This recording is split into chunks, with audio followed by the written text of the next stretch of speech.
আমি পিয়ালি চলে আসলাম আবারও অর্পণের লাঞ্চ বক্সের ভিডিওটা তোমাদের সাথে শেয়ার করতে। কর্তামশাই আমার আজকে এখানে সেই বোরিং ব্রেকফাস্ট দুধ আর কেলগস খাচ্ছে, আর আজকের লাঞ্চ মেনুটা একবার তোমাদের সাথে শেয়ার করে দিই।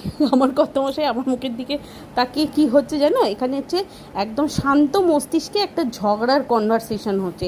সেটা কি হচ্ছে সেটা তোমাদের সাথে না হয় নাই বললাম, কিন্তু ঝগড়া যে হচ্ছে সেটা তোমরা শুনে রাখো। যাই হোক, এখানে আজকে দিয়েছি মেনুতে সাদা ভাত, উচ্ছে আলু পেঁয়াজ দিয়ে ভাজা, আর বোয়াল মাছের একদম মানে কি বলবো মশলা টশলা ভেজে টেজে একদম শুকনো করে একদম কারি টাইপের করে দেওয়া আছে। আর ফলের মধ্যে মুসাম্বি আর এক বোতল চিল ঠান্ডা জল, যে জলটা অফিস যাওয়ার সাথে সাথে যদিও কিন্তু একদম গরম হয়ে যাবে। সো আমার কর্তামশাই এখানে রওনা দিল, আমার সাথে সাথে তোমরাও একবার প্রভুকে ডেকে দিও কিন্তু। জয় জগন্নাথ। দেখো ঝগড়ার পরেও কীভাবে ম্যানেজ দিতে হয় আর চোখে চোখে কথা বলতে হয়, সেটা আমার কর্তামশাইয়ের কাছ দিয়ে শিখে নেওয়ার বিষয়। সো চলো সাথে থাকো।